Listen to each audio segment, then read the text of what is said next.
Good day, everyone. Father Jim here. Hope you're doing well on this Monday, brand new week. It is the 13th day of May, and it is the 7th week of the Easter season, and it is the last week of the Easter season as we head towards that glorious feast of Pentecost this coming Sunday. I'm just going to be reading from our gospel today. Our gospel comes from the Gospel of John, chapter 16, verses 29 to 33.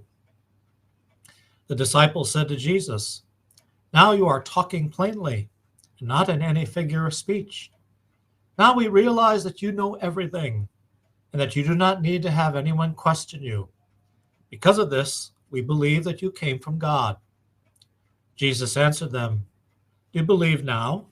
Behold, the hour is coming and has arrived when each of you will be scattered to his own home, and you will leave me alone.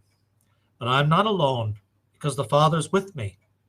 I have told you this so that you might have peace in me. In the world you will have trouble.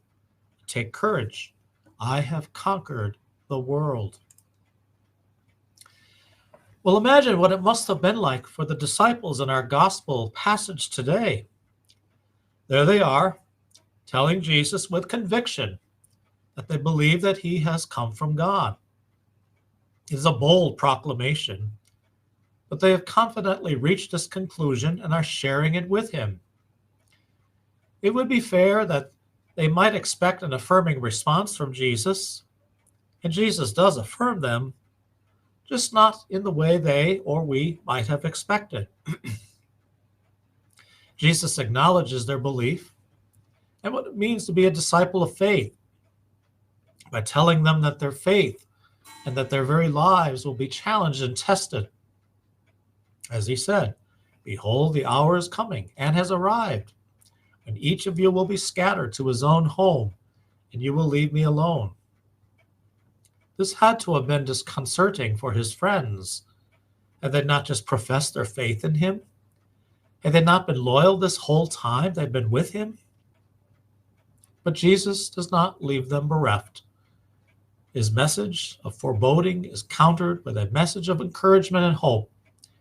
He tells them, "In the world, you will have trouble, but take courage. I have conquered the world." It's still a puzzle to his disciples what all of this means, and it may even be puzzling for us on days when we are more aware of the pain than the hope. In these final days, in this last week of the Easter season, let us consider where our faith is at the moment. Perhaps we feel strong as the disciples did at the beginning of today's gospel passage. Perhaps we feel as though we have left Jesus alone and are distant from him. Perhaps we are somewhere in the middle of this spectrum. Wherever we are, Jesus welcomes us in his peace. We can certainly be strengthened in this. Jesus has made the ultimate sacrifice, and he is with us always. So let's keep our hearts open to him and always take courage in his peace. Great words to dwell upon for today as we continue to move through this new week together. So let's keep those prayers going and keep the faith alive in Jesus, our risen Lord. God bless you. Take care.